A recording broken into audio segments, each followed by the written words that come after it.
So before we stop for the break, well, why Tidal? Well, Poppy's already in her introduction has alluded to this, that it's about the ebb and flow of life. You're standing, our house is built on a cliff on the Tay estuary, and it goes down. We have 120 something stairs that go down onto a little beach because the tide comes in. It's a tidal estuary. Tide comes in and then the tide goes out. If we stand on the beach, it's a pebbled shoreline and we're watching the birds, and the tide comes in close to our feet and it goes back out. It comes back in, goes back out. It's a rhythmical movement. If we stand there watching the wildlife, within a few minutes, it's up to our ankles, the water, and we were unaware of it. We think that is how change happens. We have talked to hundreds, if not thousands of people about how change has happened in their psychiatric aspect of their life. We have never met anyone who said, oh, one day I was completely all at sea, you know, I was suffering greatly, and then the next minute I was fine. We have never met anyone who had dramatic change. People tell us it's a gradual thing, and it's often like one step forward and then 2 steps back, and then another step forward and another step back. It's a bit like that, ebbing and flowing. So that's the main reason why we called it, because we think change happens like that. But that, well, Poppy said about the journey of 1,000 miles, as a kind of Zen bumper stickers. Any of you who've read any kind of Zen, Japanese Zen literature will know that water is a critical part of Zen philosophy. And it's to do with impermanence and constant changing. Nothing is ever static. But we think that, yeah, we talk about journeys, but for us, because we live close to the sea, voyage is a much more powerful metaphor, the voyage of our lives. And if you're on a voyage and something traumatic happens to you, you know, you become shipwrecked, then what do you want? Well, most people would want someone to come run down to the shore and to shout to us and say, hello, are you all right there? Right? And we say, no, you know, I'm taking in water. All right, we'll give you a hand to bail out the water, right? We'll give you a hand to dry you down. We'll give you a hot drink. We'll keep you warm, right? They will give you support. To what end? So eventually, at some point, they will say, so where have you come from? And you will go back to the beginning of your voyage and you say, well, I left and I intended to do this, and right, and then this storm came up and I found myself, you know, on the rocks here. And then they will help you repair the ship of your life, this metaphor. This is the ship of my life I'm in right now, as are you. And then they will say, so how do you feel about, you know, taking up your voyage again? Well, I think I'm ready to go now. Where are you planning to go first? What's the first step that you will take? So we think that metaphor is important because for us, what's called a psychiatric breakdown or some kind of life crisis is a shipwreck, right? Because you were on a voyage in your life and then some events overtook you and you found yourself in this particular place, right? And you want the same kind of thing. You want someone to support you in the here and now with a view to helping you to get back onto your feet so that you can take up the voyage again. And water, all over, in every culture, water is a metaphor for change. Way back when we were starting to develop this title 25 years ago, I read a paper by some physicist. I didn't understand most of it, but I understood the conclusion and the abstract. He said that if you watched a tap, water flowing from a tap, I can't remember the exact figure, but he said if you studied the patterns in the water flowing from the tap for something like 1,000 years, the pattern would never be repeated. This was a physical law, if you like. And we thought, life is like that. Nothing is ever repeated. It just looks like something that was there before. And so the water running from the tap looks just like the same thing, but it's not. It's a metaphor for change. And of course, in every culture, water is a metaphor for purification. In many cultures, children get brought into the community with some kind of baptismal ritual. People, you know, her father worked a mile underground, came up covered in grime and dirt and grease. He had to be washed. He had to wash himself. But most people go in the shower first thing in the morning, and they haven't been a mile underground. It's some kind of purification thing.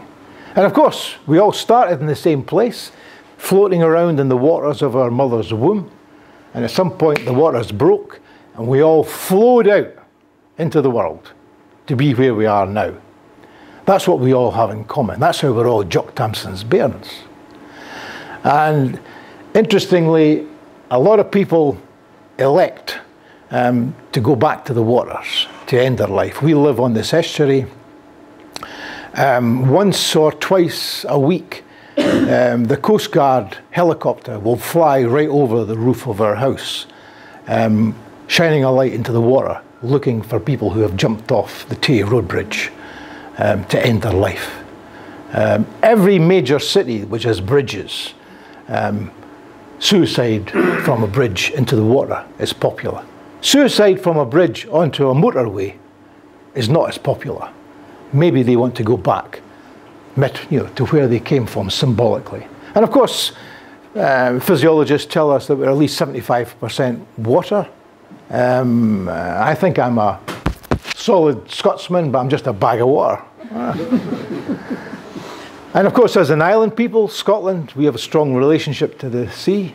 Louis there lived with his family as a child in an inn on the Forth called the Hawes Inn. Robert Louis Stevenson allegedly lived in one of the rooms and began to write Kidnapped, the famous book. And of course, he also wrote Treasure Island with all the pirates. And I think Scotland has that strong relationship to the sea and the idea of making discoveries by going around the world. Maybe that's an important part. And of course, water is the most powerful force. If we were standing here just now and a damp patch appeared in the ceiling and it started to drip, and I said, well, what shall we do? There's water coming in. I suspect you wouldn't say, well, maybe we should put it under close observation, right? Because within a very short space of time, the ceiling will fall in, because something is going on there that needs attention. But sometimes in our work, something is waiting to burst, and we say, you better keep an eye on that patient, right? Keep them under observation. Well, to what end, right? So water will change things, and we know if it drips long enough on rock, it will wear it away. And it's also that small drip effect that we want to pay attention to, because people rarely change dramatically. We want to help them be aware of how just subtle things, When did you first notice that your relationship with your children was changing? What happened? How did you feel? How did that make you act differently? That's the drip effect we pay attention for. And as Poppy said, a lot of people don't like metaphor, but the people we talk to who are called psychiatric patients are just like us. They constantly talk in metaphor. I remember once addressing a class and saying, well, give us an example of a metaphor. And everybody went, no. I says, come on, you give us a metaphor. Oh, no, I can't. My mind's a blank. Thank you, that's a good metaphor. Right? People talk in metaphor, because metaphor is when you know what this passion is, but you find it difficult to find the right words to express it. And so you borrow words from somewhere else. That's what it is. And so people do talk about being all at sea, being adrift, drowning in their distress. Poppy did a lot of work with people who were survivors of some kind of childhood abuse, either physical, emotional, or sometimes sexual. They all talk about as if some part of them was stolen from them and they will never get it back. It's as if they've been boarded and plundered by pirates. And they're all looking for a safe haven. We'll talk more about this when we come to the practicalities, but in your work, whether you're working one-to-one with someone in their own home or in Starbucks cafe in the community, or if you're in a ward with a whole lot of other people, staff and people in care, your ambition should be to create a safe haven. Somewhere where people feel that they can begin to get themselves together to take that next step beyond. And when people are adrift, there are really only two important questions to ask them, right? What happened to bring you here, which is the past, and how can we help you to get going again, which is the future? Because where I stand right now is not on a nicely carpeted concrete floor in La Source, right? I am standing, as Einstein would say, on the passage of time. It is flowing through me right now. But I have an idea that the past has brought me here, and the important thing is, well, I could do this, or I could do that, but whichever thing I do, it will go into the future. The important thing is to decide now, what should I do that will take me in the direction that I think will be good for me, and maybe will take me away from what is not good for me. And so everything that we will talk about in the practicalities of the Tidal model is all simply based on that. There is no advice, there is no direction, there is no suggestion ever made, because we have no idea what you should do in your life. But we believe, if we're being respectful, that maybe you can make a decision for yourself that will take you into that future point. And that ultimately, that might be the beginning of something which is, good for you.